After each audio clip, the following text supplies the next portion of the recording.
Chegou na hora, hein? Sim! Cara, peraí, Aí. eu tô Deu zero. ouvindo vocês falando. Já estamos ao ouvi vivo, vocês vai. falando. Peraí, Senta peraí. no leme aí. Já estamos no ar. Eu já vi vocês falando do Mar de Caraí, eu já vi falar dos morros, eu já vi o Claudinho entrando falando, cadê o Adilson, pelo amor de Deus? Eu estou com 2 tentativas de acesso e não conseguia nenhuma. Ou seja, aqui em casa é assim, 2 por 1. 2 para funcionar e funciona meia boca ainda, viu? Que coisa louca. Claudinho disse que estamos ao vivo, é isso? Estamos ao vivo já. Você já entrou ao vivo, mano. Cara, aqui comigo é assim. Abriu, Senta eu no entro leme mesmo. aí. Senta Pô, no leme para guiar o barco, mano. Você que vai guiar o barco. Do leme a Pontal. Você sabe que eu tenho uma foto super bonita eu segurando num leme de um barquinho assim, né? Eu tô todo senhor do negócio lá e tal. Boa noite, Kate Lima. Kate, me ouve? Já não está ouvindo. Kate Lima, você me ouve?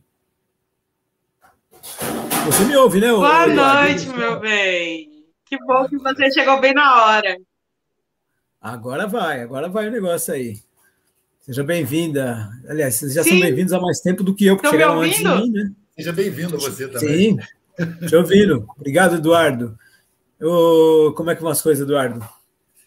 Estou indo, velho, dentro do contexto que a gente está vivendo, né? Não posso reclamar, não. Na medida do impossível, está dando para se viver. A gente vai vivendo do jeito que der, do jeito que vem a vida. Né? Do jeito que vem, a gente encara. Tem que encarar mesmo. Não dá para ficar reclamando. Exatamente. Sabe que, antes de passar a palavra para Kate, para fazer essas considerações iniciais e tal, eu quero dizer que nós conversávamos aqui nos bastidores, enquanto estava tentando entrar, eu lembrei de um texto do Rubem Alves, e o texto se chama um texto simples, chama Sobre Jequitibás e Eucaliptos. Não sei se vocês já ouviram falar, e o Rubem Alves comentava isso, falou, olha, Jequitibás nasce onde eles bem entendem, né? Por quê? Porque o vento leva suas sementes e ele consegue nascer num lugar ou outro. Ninguém planta jequitibá. Por quê? Porque não tem como o cara tocar para diante para usar com fins comerciais, porque é uma madeira de ciclo muito longo, né?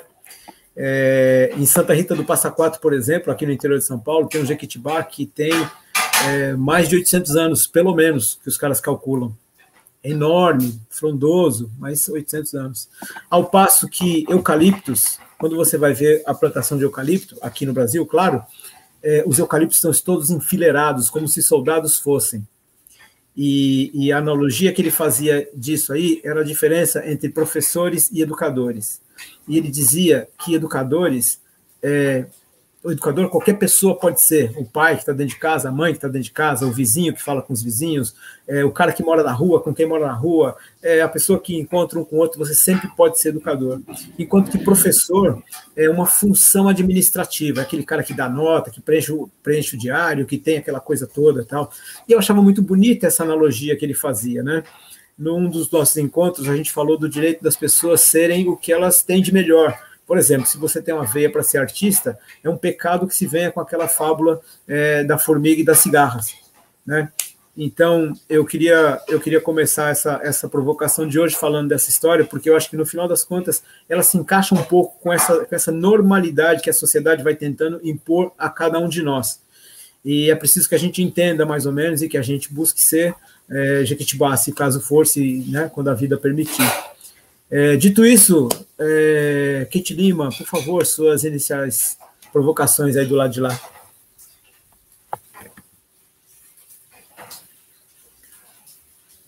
Rapaz, você sabe que eu acho que chego a pensar que é uma coisa pessoal, porque quando eu começo a falar, aí a Kate... Trava.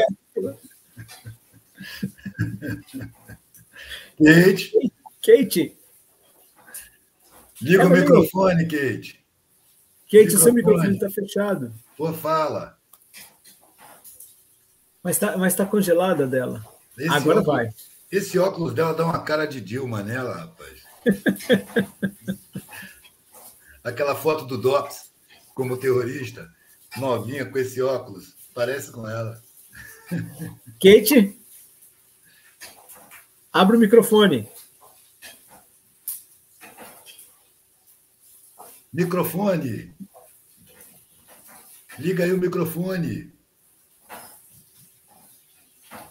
Rapaz, ela está tendo problema com a internet. Vamos fazer assim, ô Kate, fica aí ouvindo aí. Eu nem sei se ela ouviu o que eu comentei no começo aí sobre jequitibás e eucaliptos. Aí eu queria pegar esse gancho, mano. Fala aí, meu querido. O que você falou antes para mim, eu lembrei porque você falou, não adianta querer plantar araucária na praia e coqueiro lá no alto da montanha. Exato. Né? Não se planta semente no deserto. Né? Se você carrega sementes, você tem que saber qual semente, para qual terra, e em que momento plantar e frutificar.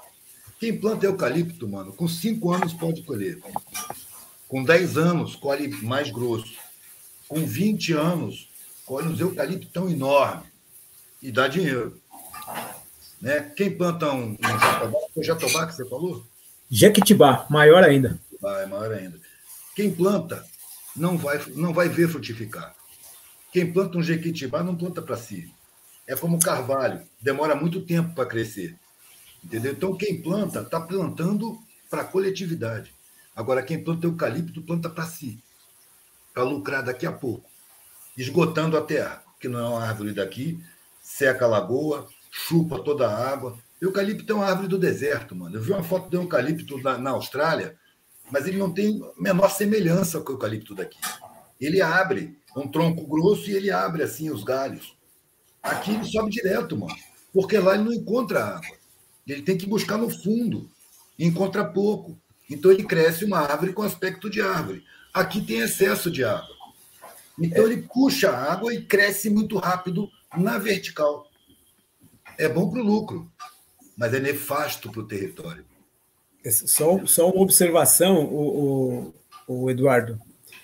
Aqui na cidade de Rio Claro, eu estudei lá, por isso eu sei, tem um horto florestal Navarro de Andrade, e ele se dedicou ao plantio de eucalipto. Então, eles devem ter lá umas 16 espécies de eucaliptos. Então, eles procuraram o que fosse o mais vertical, como você está dizendo, porque ele é o mais rentável. Exato. Entendeu? É a maximização. A maximização do lucro. Né? Então, e o que você falou sobre a terra é um horror mesmo. Né? Ele drena tudo que tiver de água, ele não está nem aí. É verdade. É uma caixa d'água por dia fácil, né? Ou mais.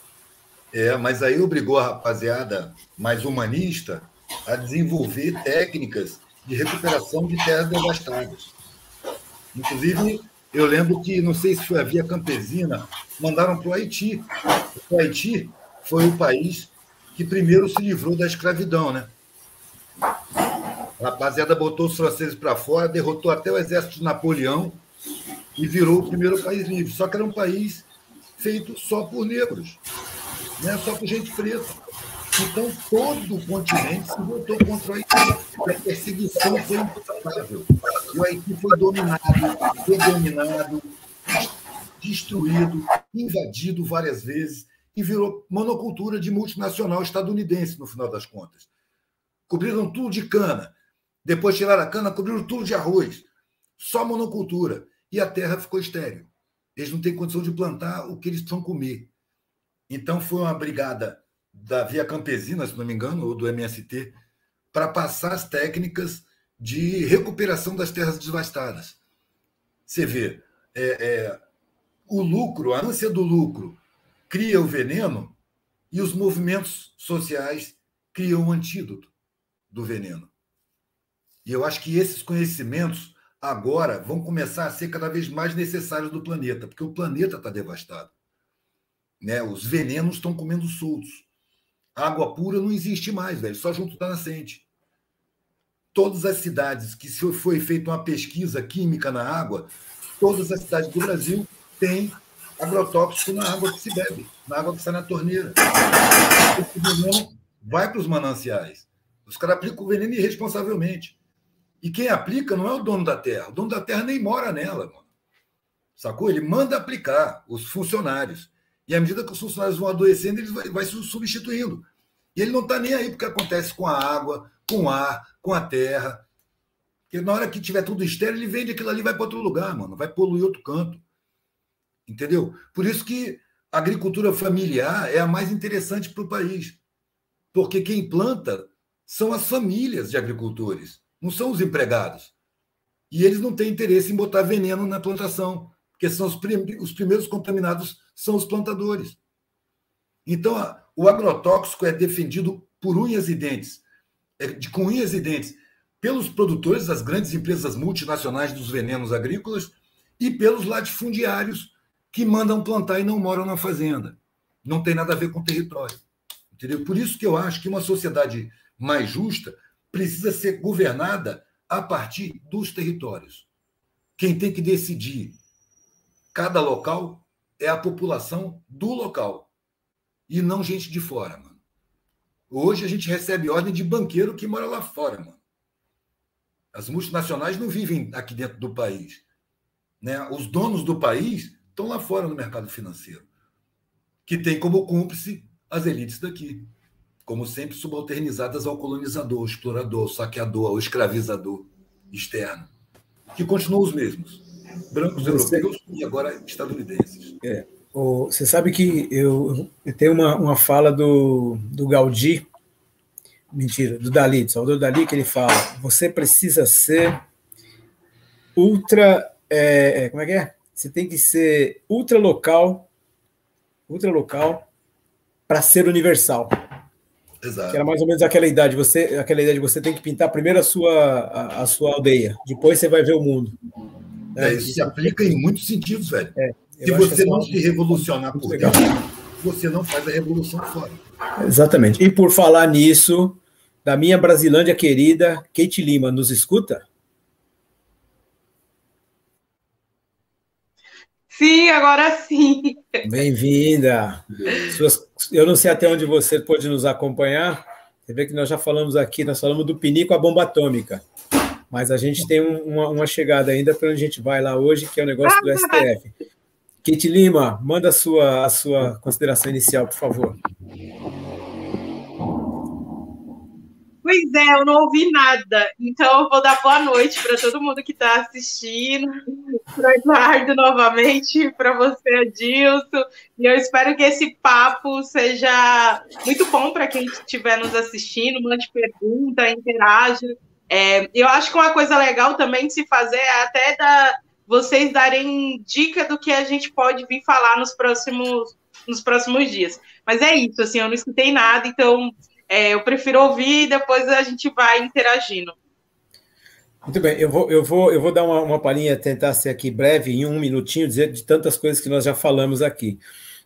Eu comecei a nossa fala falando de um texto do Rubem Alves, que ele falava de eucaliptos e jequitibás.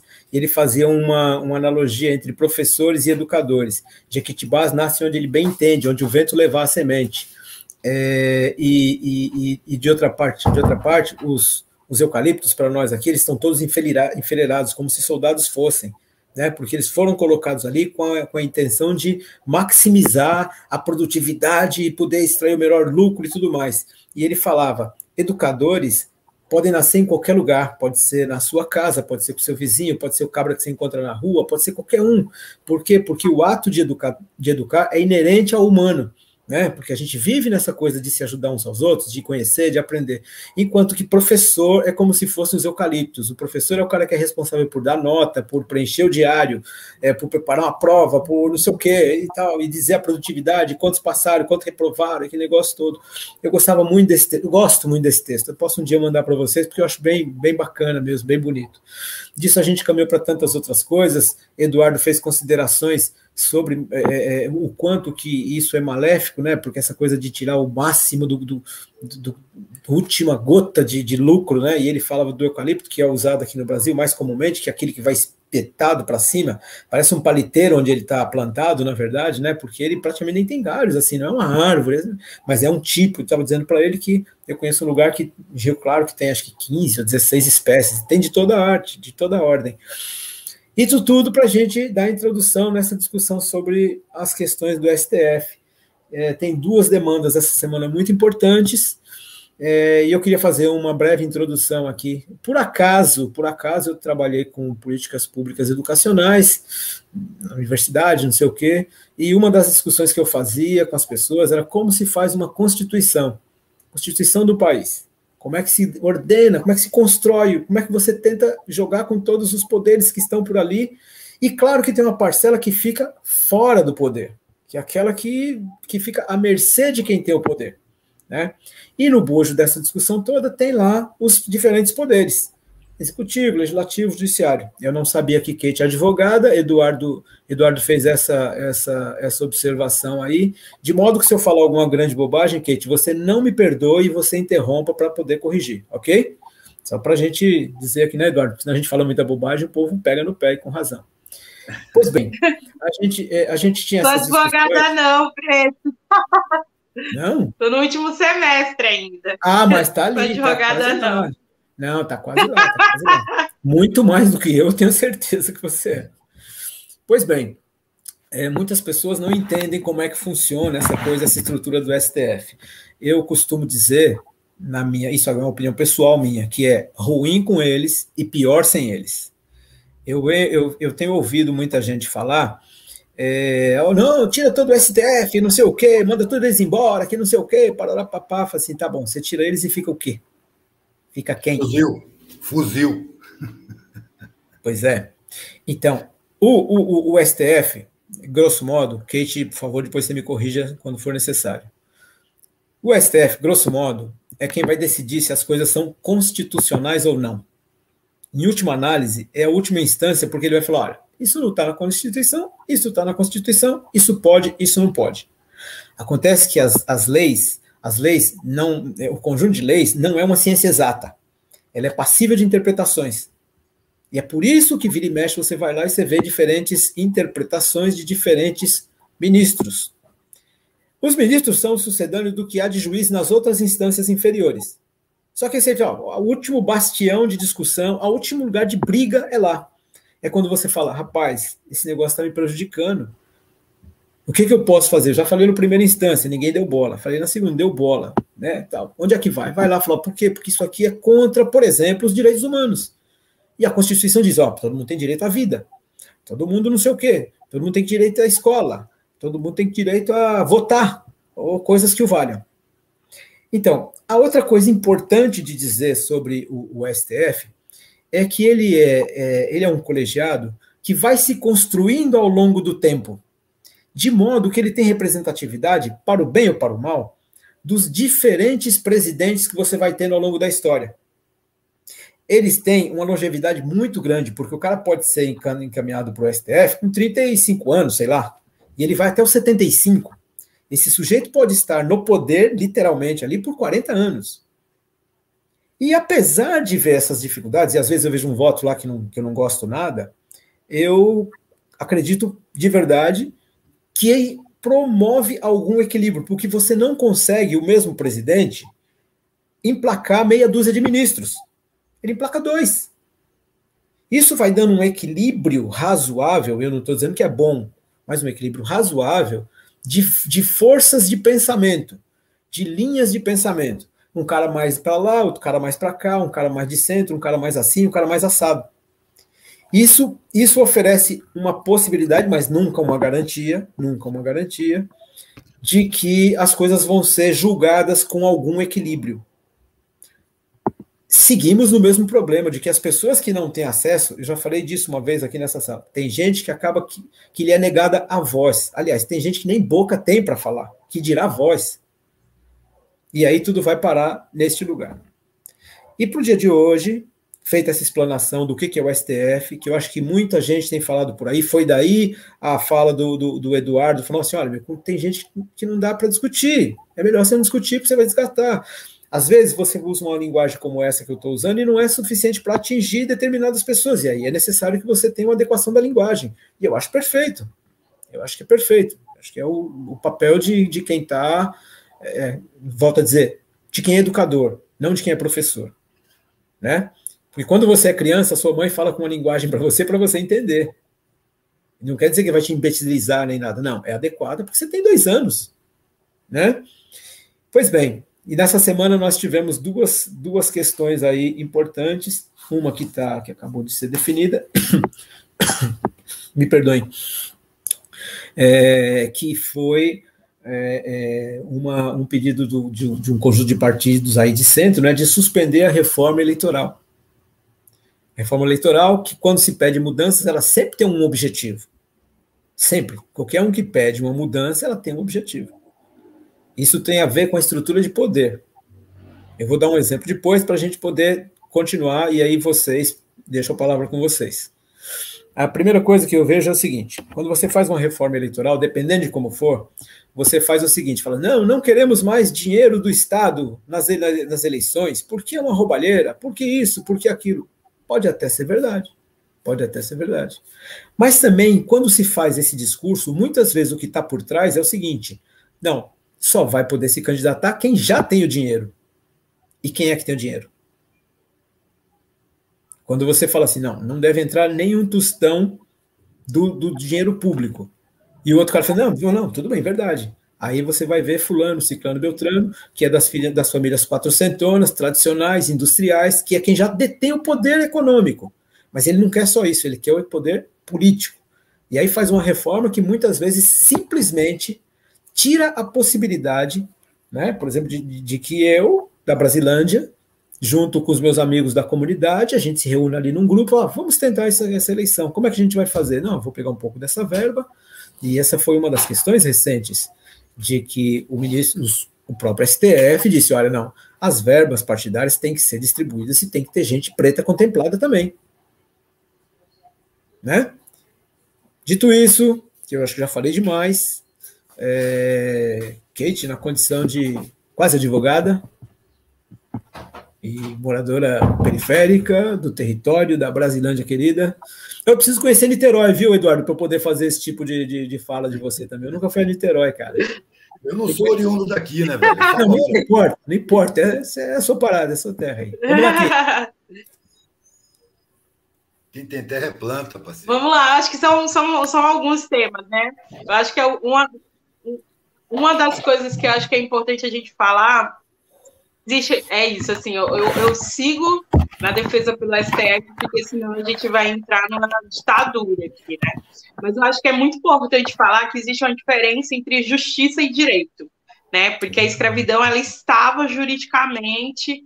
era juridicamente, era ali, sabe? Não era nada contra a lei. Então, não significa que está na lei que aquilo é justiça. Então, a gente segue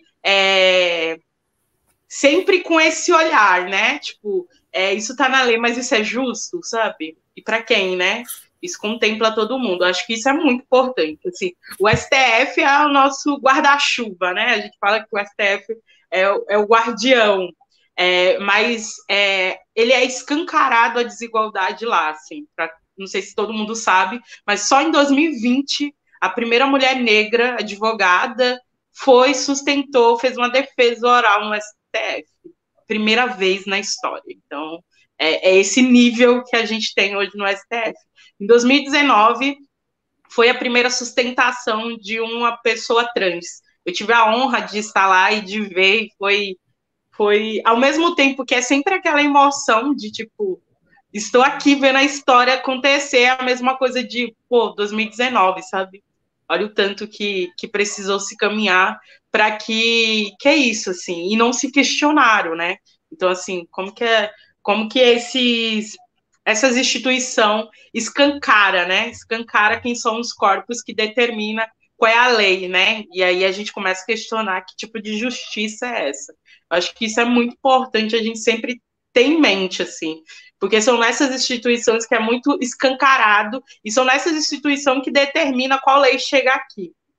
Sobre essa decisão em específica, né, sobre a reforma eleitoral, ela é quase um golpe, né, assim, contra porque é isso, tem pesquisas, isso não é sobre achismo, né, tem pesquisa que fala que se acontecer essa reforma, as pessoas que mais serão prejudicadas serão pretos, mulheres e LGBT, porque nas últimas eleições, apesar de a gente estar vivendo um grande retrocesso, se teve uma mudança pequena, mas se teve dentro do quadro quais eram os corpos que começaram a ser eleitos. E eu acho que muito mais do que, tipo, não é um grupo de pessoas, tipo, que está no seu bairro e que decide se eleger. São pessoas mega organizadas, com instituições que estão há anos fazendo essa diferença dentro da sociedade, assim. A gente não está, tipo, brincando, não se juntou no bar, né, e falou, vamos se candidatar. A gente está construindo um projeto político, porque eu acho que uma coisa que precisa estar fincado na mente de todo mundo, que a política institucional deveria ser uma ferramenta para a diminuição da desigualdade, não é essa palhaçada que é hoje, assim.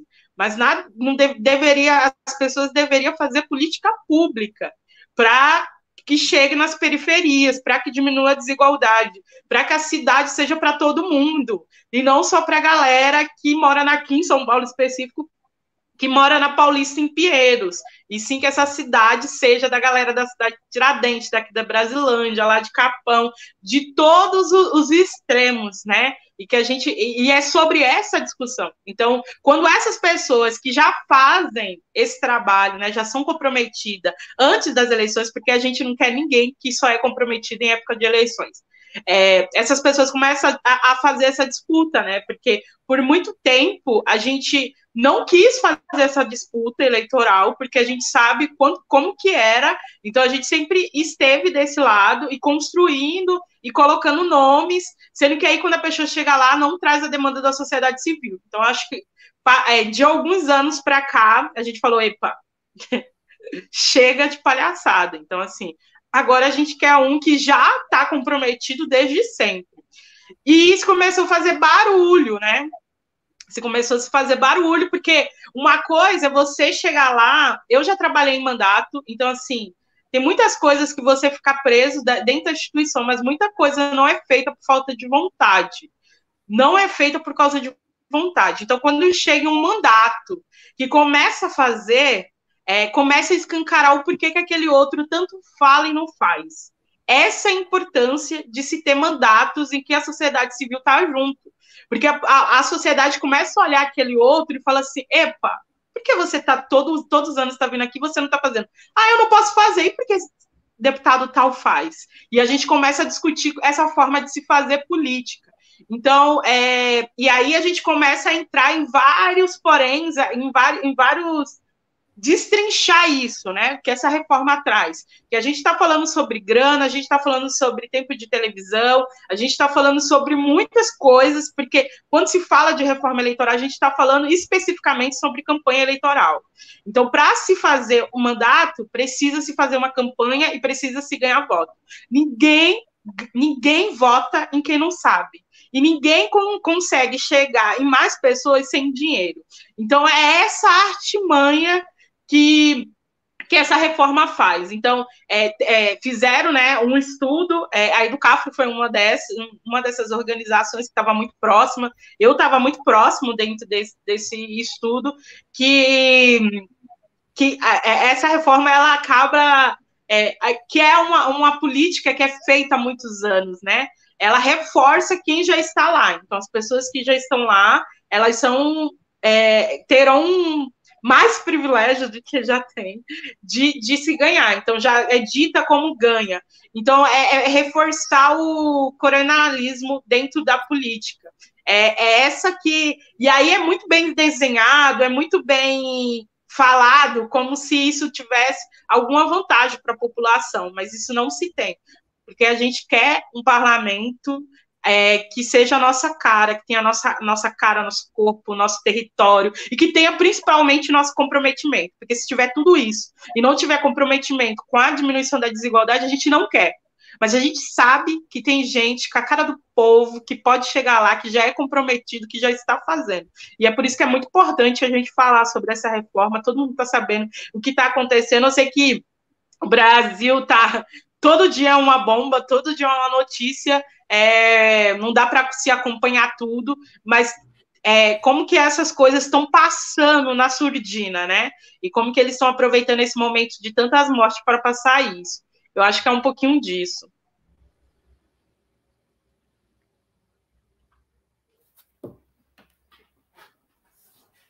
Sou eu? Eduardo, é com você agora, querido. Ô, velho, para mim é um pepino falar dessas coisas, porque eu não vejo as instituições como elas dizem ser. Elas são feitas para funcionar dessa maneira. Então você pega uma classe jurídica e endinheira ela, enche de dinheiro. É a primeira coisa que afasta da realidade. Já começa a querer manter os privilégios, já começa a se sentir superior, já se afasta da realidade, começa a tratar com os grandes proprietários, com as grandes forças econômicas, se submetendo e atendendo os interesses desses grupos pequenos, mas muito fortes dentro da nação. E assim o Supremo Tribunal, assim as casas legislativas, assim os poderes executivos, eles têm que compor, em primeiro lugar, com as forças econômicas. E essas forças econômicas fazem de tudo para impedir a humanização da sociedade. O que é a humanização? É o respeito pelo ser humano, a começar pelos que estão mais precários. E isso não existe. Não existe movimento nesse sentido. A gente olha... Eu não tenho conhecimento interno, porque eu já tenho uma repulsa muito grande, mas eu vejo a minha volta. Se existe fome, existe um crime que o Estado comete contra a sua Constituição, porque é direito que o Estado é obrigado a garantir para todo brasileiro. Então, se o Estado está cometendo crime, cadê a justiça? A área jurídica não tem nada a ver com justiça, mano. Nada a ver com justiça. A gente tinha uma presidente, eu não sou petista, há muitos anos que eu nem voto. Eu votei a última vez em 89, percebi a farsa e decidi que o Estado não tem o direito de me obrigar a participar dessa farsa. Além do mais, o voto é obrigação ou é direito?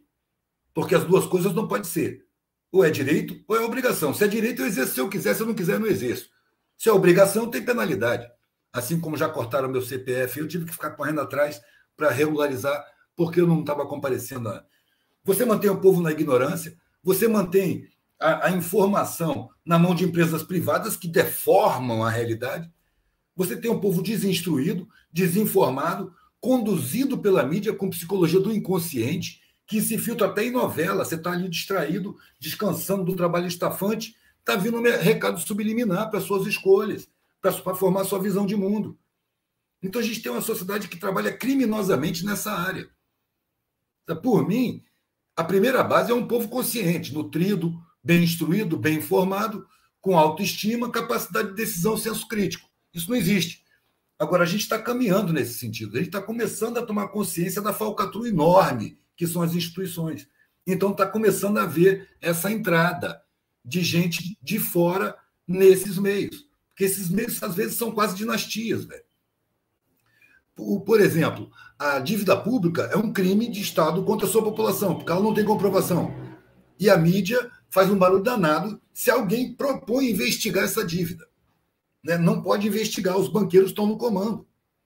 Não pode investigar. É um roubo. Cadê a justiça? Agora, há pouco tempo atrás, derrubaram a presidente. Tem gente que cobra que eu fale presidenta, mas eu não consigo, porque não é presidento. Se fosse presidento, eu diria presidenta. Se é presidente, é para homem e para mulher, para mim e para qualquer tipo de sexualidade. Presidente é presidente. Derrubaram a presidente sem crime. Cadê a justiça? O Supremo estava lá no apoio. O que amarrou o Supremo? O que impediu? Que forças eram essas que pararam as instituições e os crimes foram cometidos a céu aberto, descaradamente? O Lula foi preso sem prova e o cara de pau ainda diz não tem prova, mas tem convicção. Que forças eram essas que amarraram as instituições e elas ficaram mudas, paralisadas, sem tomar nenhuma atitude diante de crimes explícitos, públicos, internacionais? Foi deboche no mundo inteiro, foi comentário no mundo inteiro. Aqui dentro, a mídia calada, apoiando tudo. E até hoje... O cara treinado pelo Departamento de Estado para impedir o Lula de ser candidato novamente. No dia que saiu a denúncia dos papos que ele tinha com os acusadores, o juiz com os acusadores, dando instruções de como condenar o cara que ele não tinha nem julgado. Quando veio à tona, de repente, o ministro da Justiça dos Estados Unidos não tinha viagem protocolada, saiu no Intercept, ele viajou no dia seguinte para os Estados Unidos, passou lá 5 dias.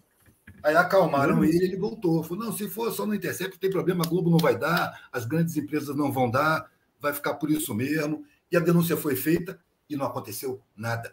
demorou para começar a haver uma movimentação. E para ver essa movimentação, na minha opinião, os grandes, ricos, começaram a ter prejuízo com esse presidente aí, que é um psicopata que não sabe de nada. Começaram a ter prejuízo porque a visão sobre o Brasil deteriorou, um monte de empresa parou de importar coisa daqui, houve uma condenação internacional, aí pronto, aí já está incomodando. Mas incomodando o quê? Os interesses dos grandes poderosos. Não foi a justiça que acordou, foram as amarras que foram afrouxadas e os caras falaram, agora vamos, moçada, faz alguma coisa aí. Vamos começar a demolir esse cara, devagarzinho, senão o PT chega com força e começa a dar força para pobre de novo. Não pode.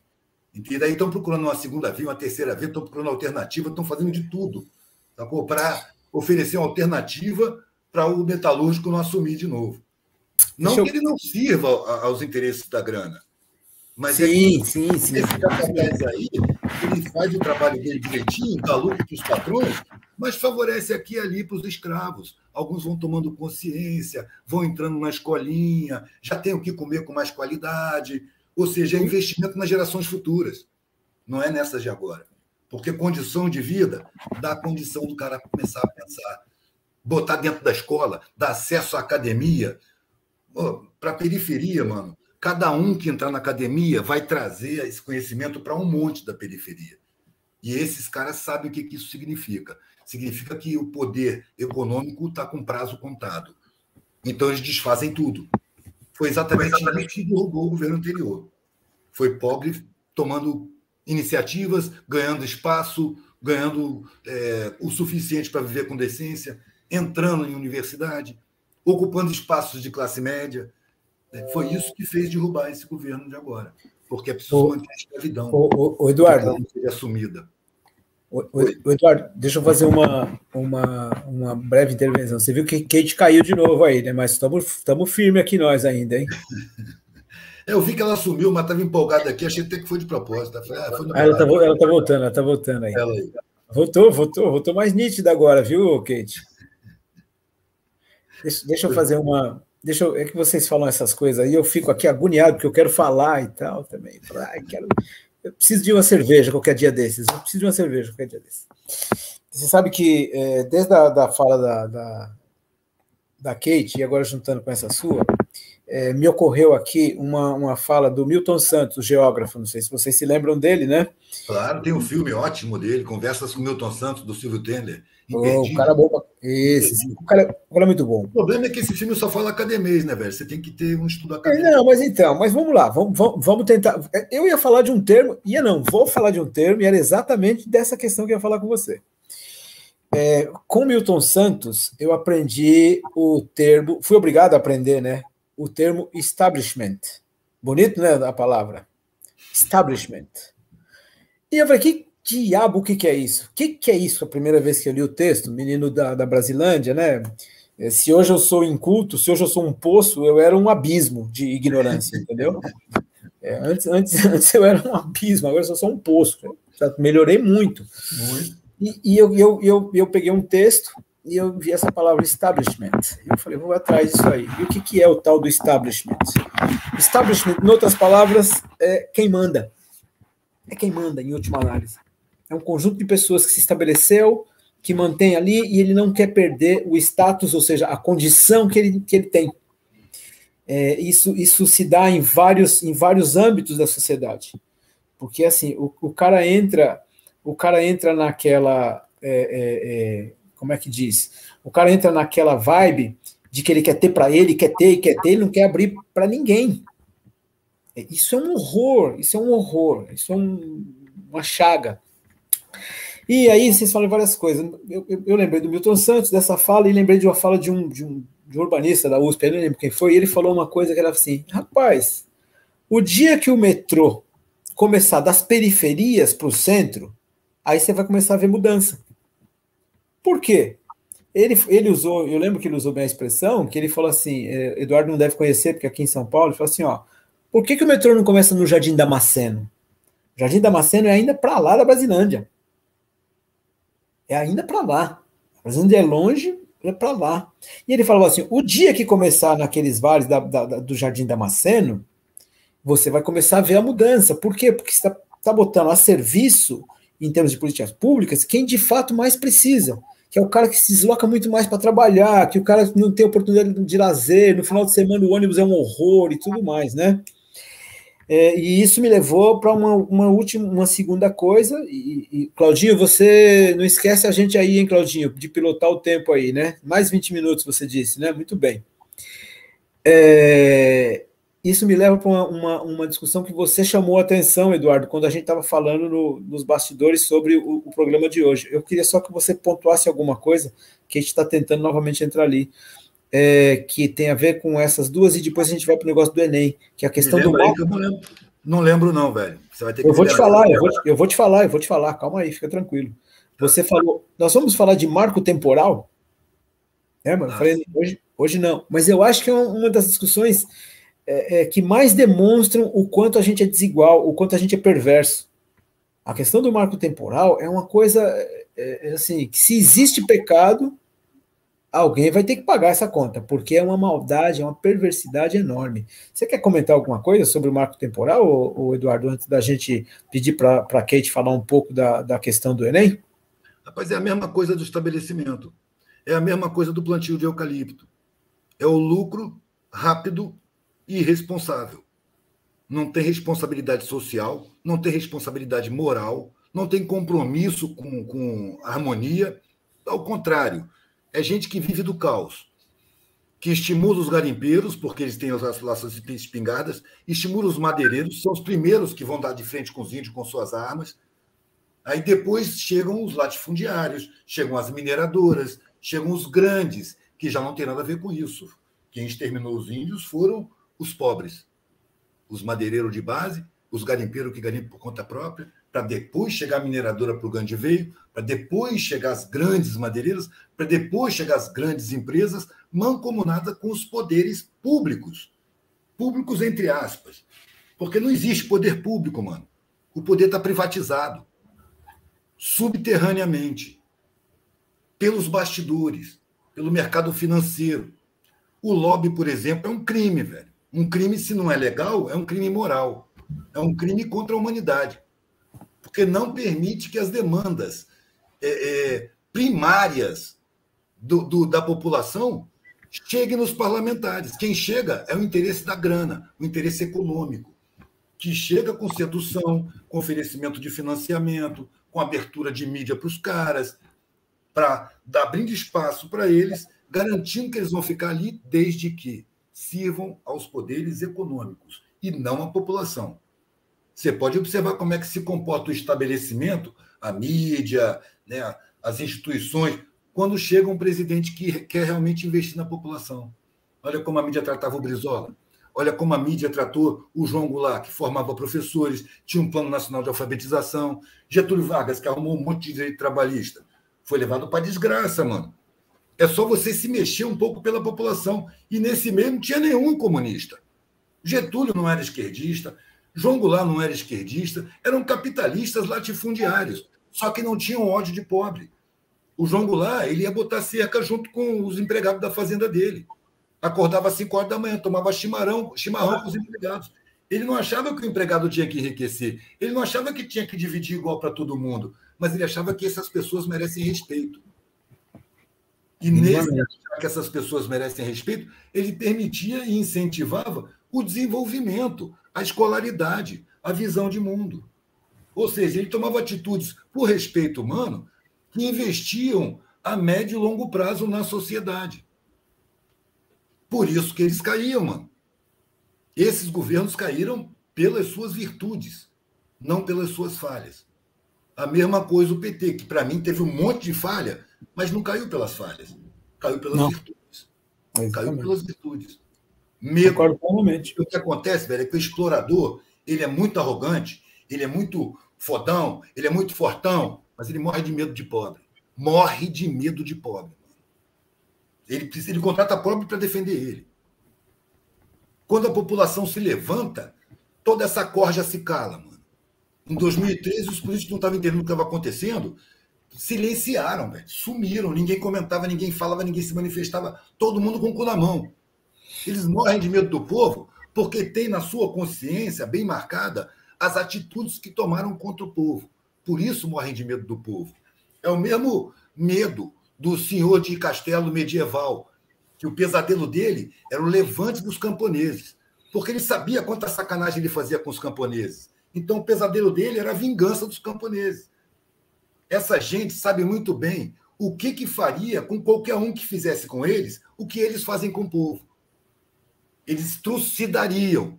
Então, eles temem serem trucidados pelo povo. Por isso, tanto investimento nas forças de segurança, que, na verdade, são forças de repressão, não são de segurança. São de segurança para rico. Para pobre é ameaça. Não sei se eu respondi a tua pergunta, mano. Eduardo, não, a gente continuaria aqui de boa, né? A Kate caiu de novo? Jesus!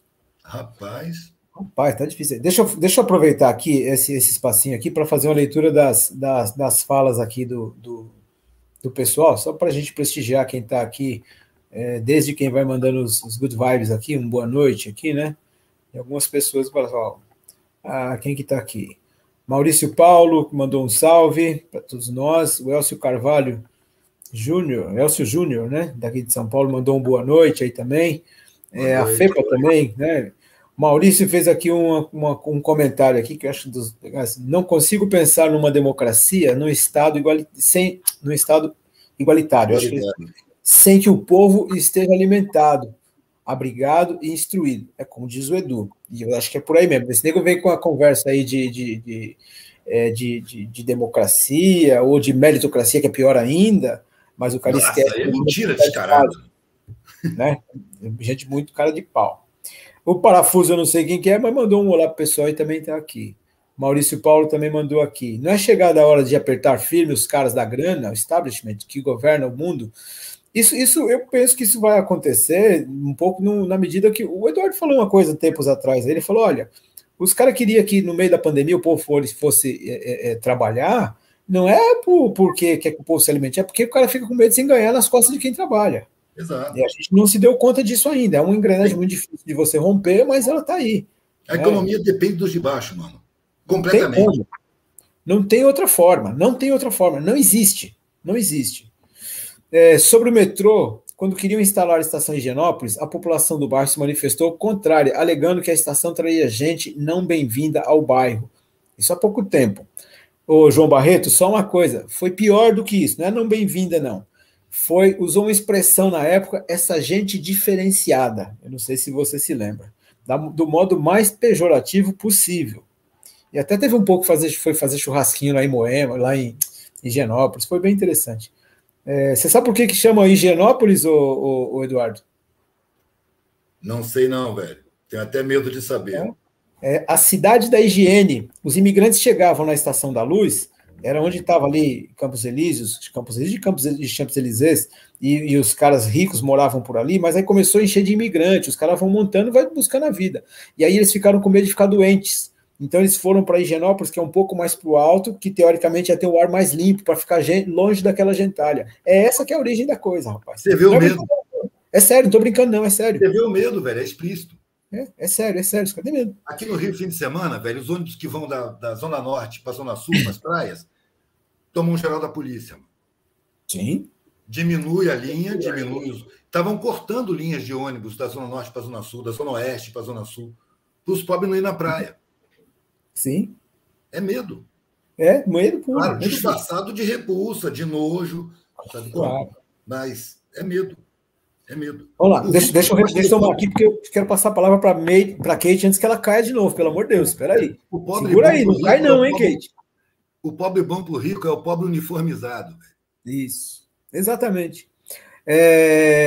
Maurício mandou aqui também, apertar no sentido de reagir socialmente, a turma nova, o reforço da juventude que vem chegando agora, diferente, permanecer cada um no seu local de origem e produzir nas micro-regiões. Acho que é isso mesmo, é o negócio da territorialidade, das pessoas. Diego mandou uma aqui também. Quando o Eduardo fala sobre o poder público privatizado, eu lembro que aqui na minha cidade, região metropolitana de Porto Alegre, a empresa de transporte coletivo comprou literalmente a prefeitura. Se fosse só na sua cidade, a gente dava um jeito, amigão. Se fosse aí, a gente ia junto fazer uma vaquinha e comprava de volta, mas é mais difícil. Se fosse só empresa de transporte também, ficaria até mais fácil. Se fosse só empresa de transporte, estava fácil também. A gente arrumava umas bicicletas e resolvia, mas o buraco é mais embaixo. Um salve do Hugo. Belas colocações aqui, segundo o Jorge. João Barreto mandou um exato, foi isso mesmo. Gente diferenciada fez churrasquinho lá, é isso mesmo aí que eu acho que é o Claudinho que está falando aí. Higiene total, João Barreto mandou. Há inúmeras cidades pelo Brasil que possuem bairros de higienópolis. O daqui de São Paulo eu sei que foi essa coisa, viu? Os outros de Higienópolis eu não sei. Talvez foi em decorrência da existência do bairro de São Paulo, mas isso eu já não sei dizer.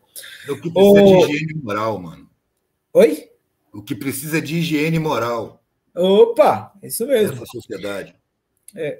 Deixa eu só falar, para quem está nos assistindo e eventualmente não tem acompanhado, a discussão do marco temporal é porque os caras querem invadir as terras indígenas e querem considerar como marco de tempo de propriedade da posse de terra desde da Constituição de 88 para cá.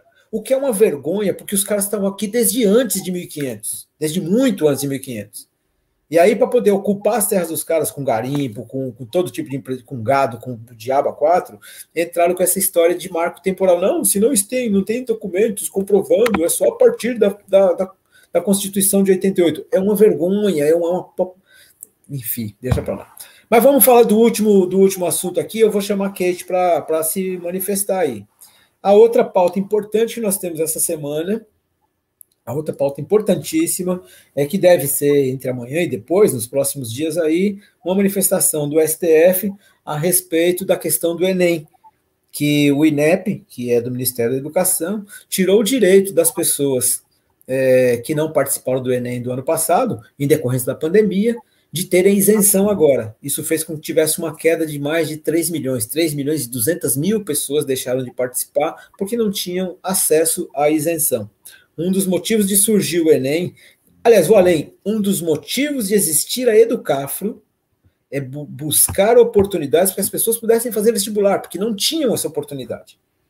Né? E o Enem vem, estava ali com essa coisa, aí o Ministério da Educação, por meio do INEP, foi e tirou a isenção, deixando 3 milhões e 200 mil pessoas de fora. E agora vão votar essa semana. É preciso que as pessoas se manifestem, façam pressão. Os grupos da Educafro têm feito o possível para poder fazer. Olha, gostei, o hashtag aí, IsentoEnem 2021, é isso mesmo. E é importante que as pessoas que nos vejam e que saibam, que digam por aí para que as pessoas prestem atenção nisso, que elas de algum modo se manifestem. Kate, como é que você vê essa história agora, numa quase advogada? Essa é coisa importante. Ela continua com problema de conexão, velho. Eduardo, isso é pessoal, Eduardo. Essa menina não gosta de mim. Que isso, rapaz. Desde complexo. Duvido que ela não quisesse participar, velho. Ela tem ótimas ideias para participar disso. Mas precisa melhorar a conexão na Brasilândia, viu? Urgentemente. Fazer uma vaquinha, comprar uma antena de internet para ela. Pois fazer uma dessas aqui como é que chama? Aquelas lá que são por satélite, né? Que vai direto. Por satélite, exato. Você pode estar no meio do deserto, que precisa de antena. Lá na roça é por rádio, mano. Você pega a antena e vira para a casa mais próxima que tem internet, que já pegou de outra casa que tem internet do outro vale, e assim vai de vale em vale até chegar no povoado onde está o escritório. Eles vão fazer o Claudinho já se manifestou aqui no chat, dizendo aqui que é o Starlink do Elon Musk. Esses caras sabem, velho. Nossa senhora. Viu? Starlink de quê, velho? Não entendo essas coisas.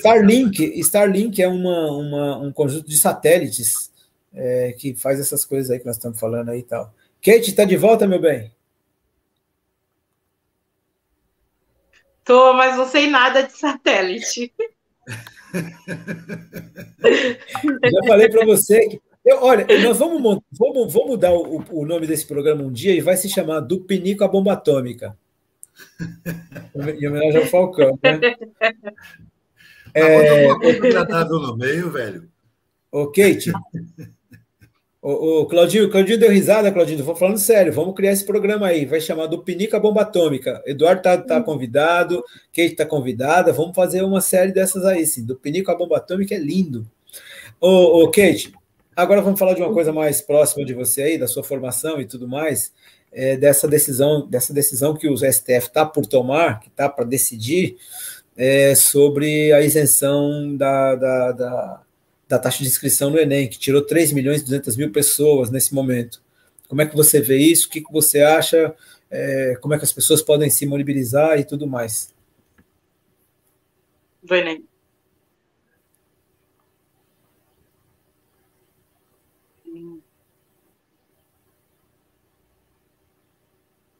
Rapaz, você ouviu, Kate? Cara, sim, eu ouvi. Eu acho que quando a gente fala de Enem, né, a gente está falando sobre uma conquista da sociedade civil. Acho que isso é muito importante a gente frisar, assim, porque foi através de muito suor, de muita militância em Brasília que o Enem... Vocês estão me ouvindo? Sim. Sim. Tá. Falei, gente, será que eu caí de novo?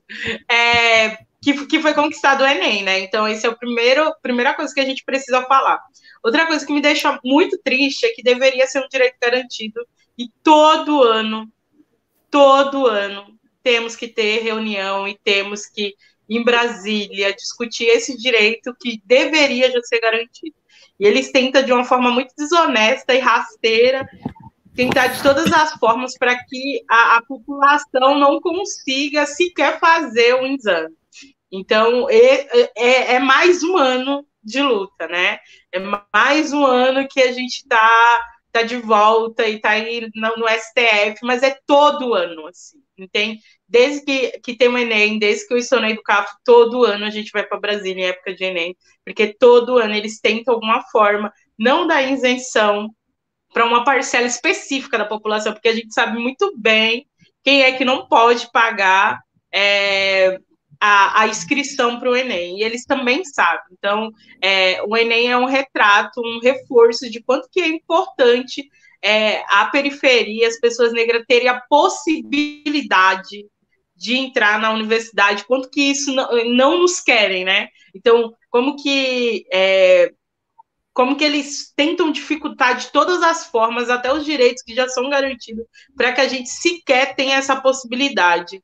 Mas é isso, eu acho que uma das formas de ajudar é saber quais são as instituições, e a Educafro já adianta que a Educafro é uma delas, quais são as instituições que estão como amigo Cury, dentro desse processo do STF. Amigo Cury é quando você, dentro do processo, você é uma instituição, uma sociedade, uma organização que luta, por exemplo, quando a gente fala do Enem específico, que já luta por educação, e aí vai lá e entra como amigo Cury para defender o porquê tem que ter isenção nesse caso específico do Enem. Então, e se você que está assistindo, você conhece alguém que não conseguiu a isenção, a gente estava fazendo alguns vídeos, alguns relatos para reforçar mesmo essa mobilização mesmo, porque as pessoas nem sabem. Então, a gente precisa divulgar nas redes, divulgar e estar junto, muito perto das organizações que estão discutindo isso, né? E saber o que está acontecendo, assim. Porque todo ano, e eu acho que é um ponto muito para se refletir, assim, a discussão já é amanhã, está prevista para amanhã, né, se não adiar, porque também tem esse processo de adiamento, de se questionar o porquê que não nos querem lá, sabe? Essa galera que nunca foi uma questão não estar numa universidade, assim. Porque são essas pessoas, quando eu falei inclusive do STF, né? Porque se chegou no STF a última instância através dos movimentos sociais, assim. Se tentou diálogo, se tentou várias conversas, não conseguiu, e aí a gente partiu para o STF, porque é um direito garantido. A gente não está pedindo nada, a gente está só querendo que o nosso direito continue garantido, que ele não nos tire. A gente não dá para aceitar mais retrocesso. E o mais importante não aceitaremos retrocesso sem lutar. Então, é por isso que a gente está indo para o STF. Eu falo a gente, porque a Educaf está lá, e quando a Educaf está lá, eu estou lá, tem um monte de gente lá, junto nesse trabalho mesmo, assim. Foi uma conquista nossa. A gente teve que... Foi muito suor em Brasília para se conquistar um Enem para se conquistar, para se ter essa conquista. E eles não vai ser retirado sem lutar, sem a gente ir para todas as instâncias. E por isso que é muito importante a participação, ficar de olho, ficar sabendo das notícias, estar organizado, né? Porque as organizações têm forças, a força das organizações é formiguinha, é gotinha, que de gota em gota a gente se transforma em um grande mar aberto que ninguém nos segura, não dá mais, assim. Porque a gente quer que todo mundo tenha essa possibilidade. A gente sabe muito bem que não dá para se pagar, as universidades estão cada vez mais caro, e a gente está tentando sobreviver para colocar comida na mesa. Muitas famílias pobres e periféricas não têm dinheiro para pagar uma universidade. Então, educação é um direito. Antes de qualquer coisa, a gente precisa discutir que a educação é um direito, e a gente quer que todo mundo tenha a possibilidade de ir para a faculdade. Mas a galera que sempre isso nunca foi uma questão sequer entende e acha que é uma coisa que estava sendo muito discutida, apesar de eu ter caído, eu estava muito lendo os comentários. Não para essa turma aqui não é esse lugar. E é nosso lugar, sempre foi. Como essa terra, e aproveitando que eu fui pegando um pedacinho da conversa, como essa terra que a gente pisa também é do povo indígena, que é mais um retrocesso, e que a gente também somos aliados, e estamos juntos, e estamos divulgando, e estamos agitando, e estamos divulgando, inclusive, vaquinha do povo indígena que está lá lutando, mas para estar lá lutando precisa tomar água, precisa comer, porque eles estão, eu acho que já é o terceiro que eles estão adiando essa decisão. É exatamente para não tirar essa mobilização. Mas eles não vão só, porque uma coisa que é importante a gente saber é que toda essa mobilização ninguém caminha só. A Educafro não caminha só, a população indígena não caminha só, a gente segue na luta para que nossos direitos não sejam retirados. Ao contrário, a gente quer ampliar esse direito, quer chegar nos corpos que ainda não têm os direitos garantidos. E uma das coisas que é certeza é que eles podem tentar, mas a gente não sai sem lutar. Então, amanhã, fique de olho nessa decisão, fique de olho nas notícias da Educafro. O Frei provavelmente já está em Brasília para fazer essa disputa mesmo e essa defesa da educação pública para todo mundo. Kate? Deixa eu... O som estava vindo antes. Eu terminei mesmo. É que o som vinha antes, tá uma coisa assim. Eu só vou dizer que tem uma pessoa aqui que queria prestigiá-la aqui, e foi a Cláudia Ornelas, que já mandou aqui um hashtag, quero ouvir Kate. Olha que bonitinho. Não sei se, né? Bacana, né? O João Barreto, que é o que já dá um toque aqui mais tecnológico. Olha, talvez se ela fechasse a câmera, o risco de queda da internet seria menor. Mas eu quero ver Kate. A Cláudia Ornelas quer ouvir, eu quero ver, Kate. Eu não falo assim não, João, porque senão aí a gente não vê. Mas vai dar um jeito, vai dar um jeito.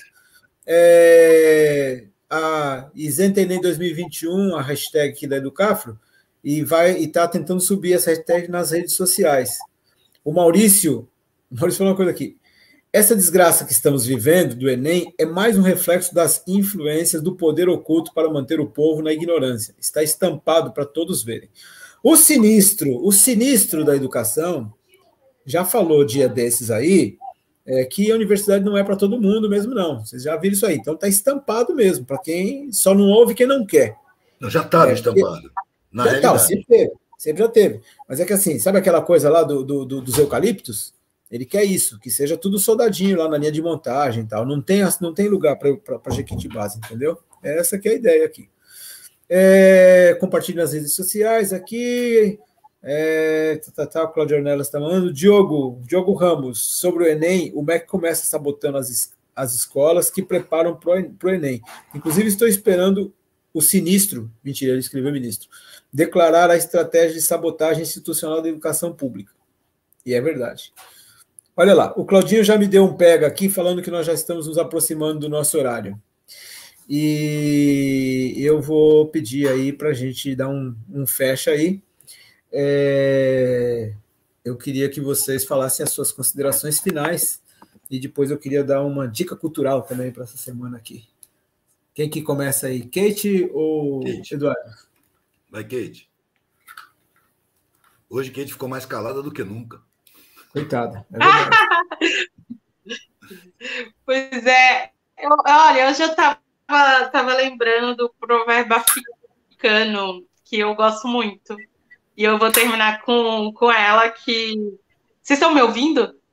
Sim. Não para, não pergunta isso que dá azar. Ih, eu acho que não está, não. Tamo. Sim. Vai. Vocês estão me ouvindo? Dá linha. Sim. Claro, gente. dá linha. Antes que caia. Pois é, vou terminar aqui.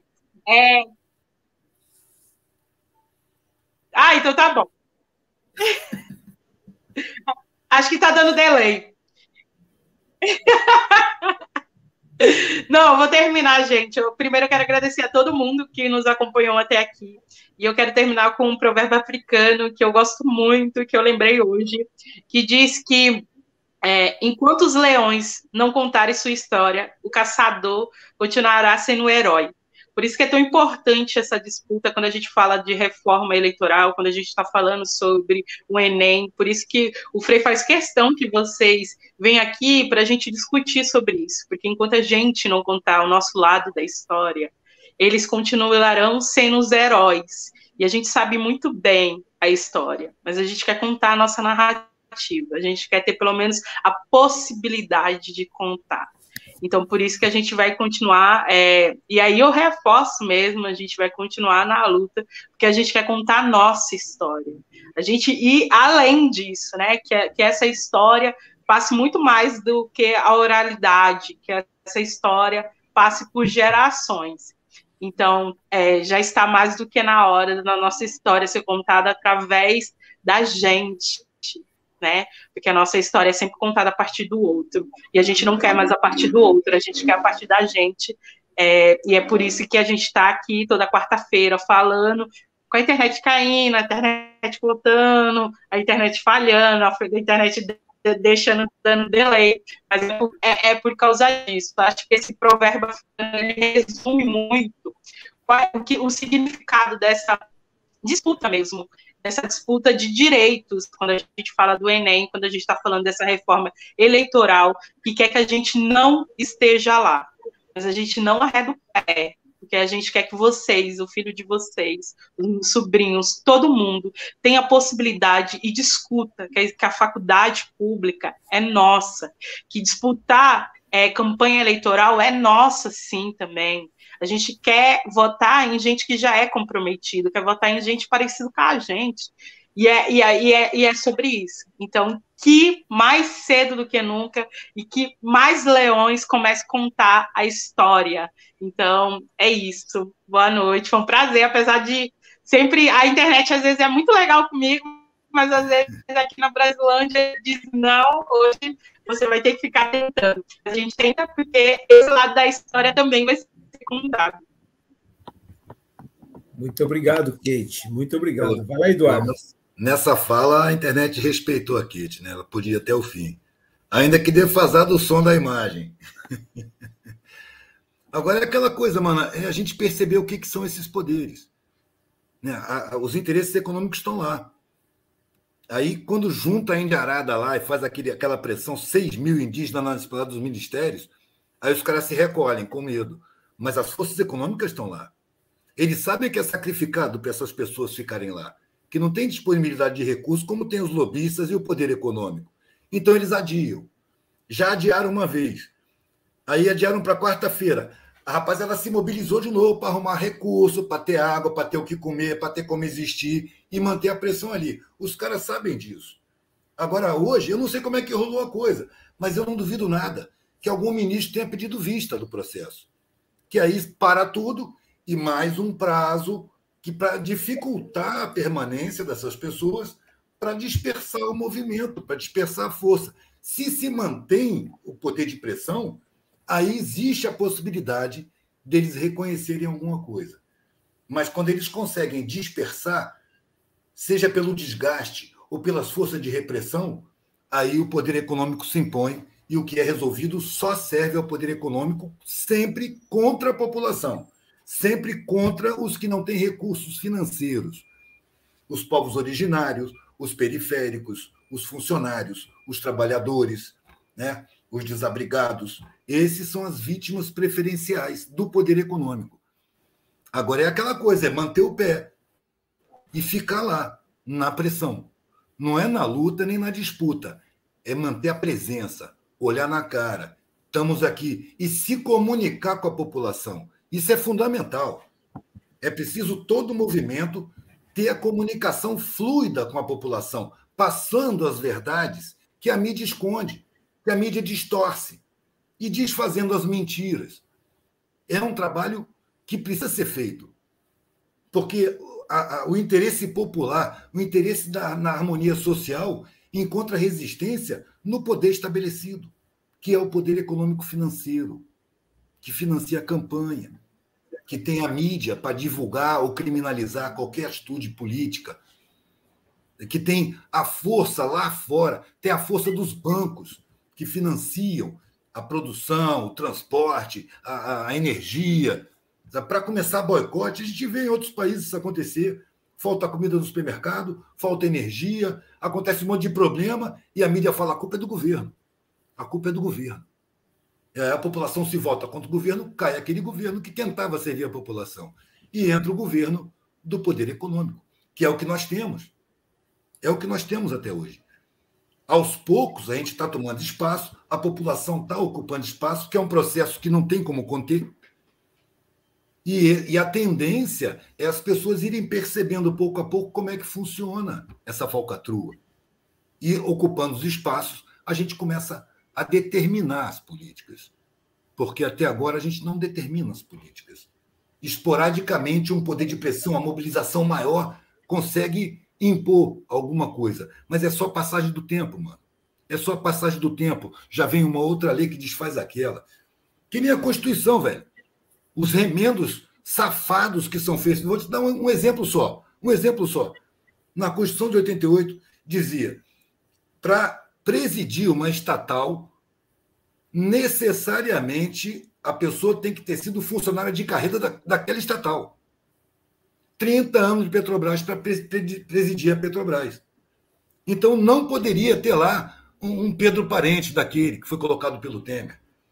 Mas aí, vai naquele artigo, faz-se um projeto de emenda constitucional, safada, comprada, mal intencionada. Aí está lá, só pode ser presidente do estatal se for funcionário de carreira, ponto. Tira o ponto, bota uma vírgula. A não ser por ordem do presidente da República. Aí derruba a Dilma, bota o Temer. A primeira coisa que o Temer faz, bota um presidente na Petrobras que não tem nada a ver com a Petrobras, com a função de esquartejar a Petrobras, de mutilar a Petrobras. Começou a vender os canos que traziam gás da Bolívia, parou 70% das refinarias, obrigou o país que produzia petróleo para consumo aqui dentro, obrigou o país a importar petróleo, derivado de petróleo, só exportar o petróleo bruto. Ou seja, uma grande falcatrua. Então, não basta estar na lei, é preciso varrer a lei das más intenções que deformam a intenção da lei em si. Sacou? É preciso uma faxina muito grande em toda a institucionalidade para tirar as amarras dos poderes econômicos. A sociedade foi construída por dominantes. Eduardo, oi, acabou o tempo. Eduardo, eu preciso cortar o seu tempo, meu querido. Tem 1 minuto aqui. Tá, é o tempo de agradecer ao Claudinho, que está lá dando nosso suporte aí, fazendo para a gente acontecer isso aqui. Tempo de agradecer as pessoas que nos prestigiaram, aquelas que eventualmente não tenham paciência para nos ver depois, né, no vídeo que fica no YouTube, coisa e tal. E para eu dar a minha última coisa aqui, que é uma sugestão cultural. A última, hein, Claudinho, já vou. É o seguinte, no Instituto Itaú Cultural, na Paulista, tem uma série na ocupação, que é O Ativismo e a Ancestralidade na obra de Sueli Carneiro. Eu recomendo, eu estou para ir assistir também, eu queria que vocês divulgassem por aí tem pessoas que, de fato, fazem a diferença, e Sueli Carneiro é uma dessas pessoas, uma dessas figuras importantes que discutem coisas que a gente não pode deixar de pensar e discutir. Está em cartaz também, pelo menos aqui em São Paulo, o filme Doutor Gama, que também está no meu radar aí para os próximos dias também. No mais, Eduardo, muitíssimo obrigado. Kate, muitíssimo obrigado. É sempre um prazer estar com vocês. Vamos pensar nas próximas pautas aí. Espero contar com vocês aqui. Obrigadíssimo. Abraço para vocês. Beijo enorme. Passa o filme do Luiz Gama para mim, velho. Vou te passar os links aqui, tá bom? Tá massa. Tá massa. Abraço. Tchau, tchau. Obrigado a todos vocês. Tchau, Kate. Até mais. Tchau, tchau, Kate. Vai, Claudinho.